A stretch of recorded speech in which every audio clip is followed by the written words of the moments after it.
Have you ever felt like your world was falling apart only to realize much later that it was actually falling into place? That's the paradox of a spiritual awakening.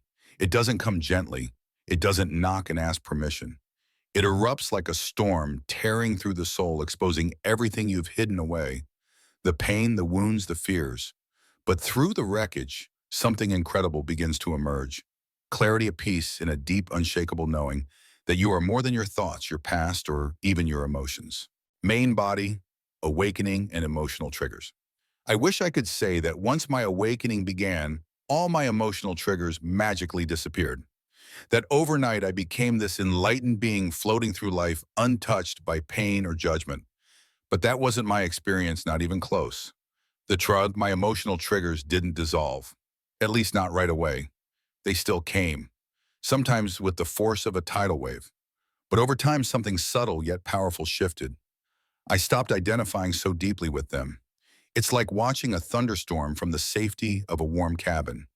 The lightning still flashes. The thunder still shakes the sky, but you're no longer outside soaked and terrified. You're observing, aware, even curious. That's what happened to me. The ego's drama, the spiraling thoughts, the emotional outbursts, the shame cycles. I just didn't take it as seriously anymore. It became easier to notice when my ego was trying to hijack the moment. And rather than getting swept away, I could pause, breathe, witness it all with a strange sense of peace. Emotional purge, vivid emotional imagery. During the early stages of my awakening, a massive emotional purge took hold. It wasn't gentle, it was raw, painful, and honestly terrifying at times. Imagine your deepest, most repressed traumas rising to the surface one by one, wounds you thought were long buried, suddenly demanding your attention.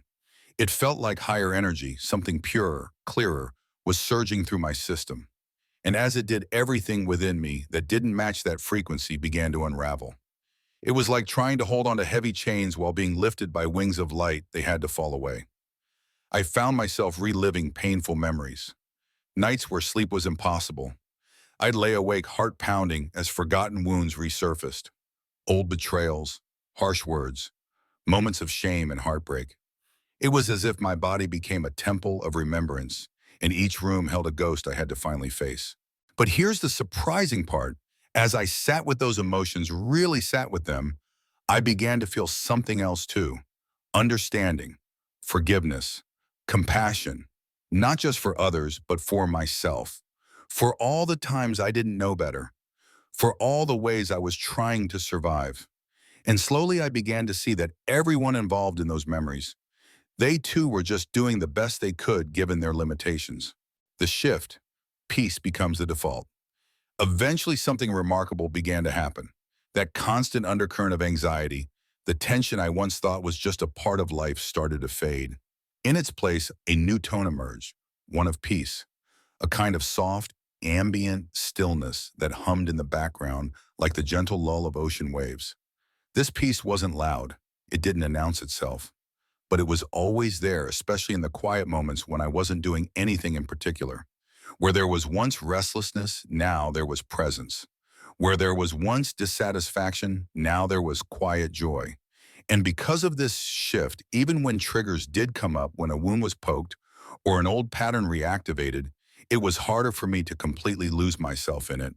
Yes, I might feel the sting. I might even spiral a little. But there was always a deeper part of me that remained grounded, watching, waiting, trusting that this too would pass. Before versus after awakening, a personal example. Let me give you a concrete example of how I now deal with emotional triggers specifically around self-worth and how different it feels compared to before my awakening. I've always struggled with low self-esteem. I'm not ashamed to admit it. In fact, I've made peace with that part of me. It's not ideal, sure, but it's real. And while some might view low self-esteem as something to fix, I now see it as a doorway to deeper understanding. Back then, if someone criticized me, especially if I secretly agreed with them, it was like a dagger to the chest. My mind would immediately spiral. Am I not good enough? Why do I always mess things up? Maybe they're right. Maybe I am worthless. Shame would rush in thick and suffocating. Anger would follow hot and uncontrollable.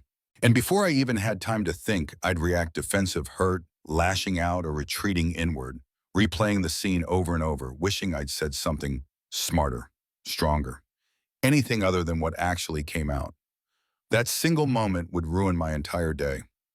Sometimes days, it was like being thrown off a cliff and hitting every jagged rock on the way down. The new response, post-awakening awareness. Now the trigger still hits. I still feel the sting of criticism. I still hear that old voice whispering, see, you're not enough, but there's space now, space between the feeling and the reaction. It's like watching a storm cloud form in the distance, but knowing I don't have to stand in the rain. I can observe it. I can let it pass. I still feel the emotions, the shame, the heat of anger, the mental looping. But now I understand what's happening. I recognize the ego's patterns. I know this is just an old wound flaring up for a moment, and I don't have to believe everything it says. Instead of reacting, I breathe. I pause. I let myself feel without needing to fix or fight. And almost miraculously, the energy starts to dissolve. Sometimes it takes minutes, sometimes hours, but it always passes and I'm left stronger, wiser, more whole. Conclusion, foreshadowing what's to come. So no spiritual awakening doesn't erase your triggers overnight, but it transforms your relationship with them. You stop being a prisoner of your wounds and start becoming their witness. You realize that healing isn't about becoming perfect, it's about becoming resent. And once you reach that inner stillness, once you find that quiet center within, it becomes nearly impossible to get lost in the noise of the ego. Even when life gets messy, even when the past comes knocking, you no longer answer from fear. You answer from love, from clarity, from peace. And that changes everything. So as I mentioned before, I no longer try to fight or suppress what I feel. Instead, I simply let the emotion run its course without clinging, without resisting, and most importantly, without judgment. Main body emotional flow awareness and recovery. When a strong emotion arises, even if it feels intense, whether it's anger, sorrow, or a deep ache of loss, I don't panic. I've come to trust that if I don't feed it with more mental stories or resist it, it will eventually lose its grip and pass on its own. It may take minutes, hours, or longer, but it always fades. That's the nature of emotions. They're like waves. If you don't try to swim against them or get caught in the undertow, they eventually reach the shore and disappear. Returning to my earlier example, here's what I do now. When something triggers me, I don't block the feeling or try to push it away. I allow it to play out fully. The angry thoughts, the emotional reactions, they all get to take center stage. I let them pass through me like storm clouds moving across the sky. I don't force sunshine to appear. I just watch the clouds. Sometimes that means letting myself rant or cry or feel deeply unsettled for a while. I don't pretend I'm above it. If that's what needs to move through me, I honor it. Yes, it may look messy. It might even feel raw or awkward. But I've learned not to label those moments as bad. There's no shame in being human. No shame in feeling things deeply. So I watch the inner storm without judgment, holding space for everything that needs to be felt. And when the emotion becomes too overwhelming and when it reaches that boiling point where it feels like I might burst, I pause. I ask myself two simple questions, and they always shift something inside me. How long can I sit with this discomfort? How long can I hold this emotion without doing anything to escape it? It may sound strange, but asking these questions turns the experience into a kind of inner challenge, one where I'm no longer the victim of the feeling. I become the observer. It brings back a sense of agency, reminding me that I'm not helpless. I'm simply present. Often after the emotion and the mental chatter have worn themselves out, after they have said what they needed to say, and burned themselves out like a fire left to run its course, I feel drained. Not in a bad way, but in the way one feels after a deep cleanse or a hard cry. So I take care of myself. I rest. I recover. I soften. I become extra kind to myself, like how you'd treat a small child who's just come out of a nightmare. Gently, with tenderness. I don't push myself to do or be anything more than I am in that moment. Then when enough silence returns, when there's space between the thoughts and the waves of feeling have quieted, I begin the deeper work. I start to look inward, not with blame or judgment, but with genuine curiosity. I ask myself what the trigger was really about. Where did it come from? What old wound was activated? I give myself permission to understand it, to forgive myself for the ways I've struggled or fallen short. This part isn't always fast. It takes time. But throughout the whole process, there's one thing that remains steady, a quiet sense of peace underneath it all. A feeling that even when I'm in the thick of emotion, everything is ultimately okay. That even in my messiest moments, nothing is truly broken. That underlying peace has become my baseline, my home frequency. So even when chaos arises, I eventually return to that inner stillness, to that place of knowing that nothing needs to be fixed and no one, including myself, needs to be different. Everything, as strange as it may sound, is unfolding exactly as it's meant to. Conclusion, reflection, and real-life emotion. And in conclusion, I'll be honest with you, I actually don't mind having an ego. It's true. Most days when I feel emotions like irritation, sadness, or even anxiety, yes, even the so-called negative ones, I don't run from them. In fact, I find them almost amusing, not in a dismissive way, but in the way you might appreciate a bittersweet song or a beautifully sad film. You feel the depth of it, maybe even cry, but at the same time, you know it's okay. It's all part of the experience. Right now, for example, I'm grieving. I lost someone very dear to me, a beloved animal companion, my bunny, just a few weeks ago. I can still see that final day clearly in my mind.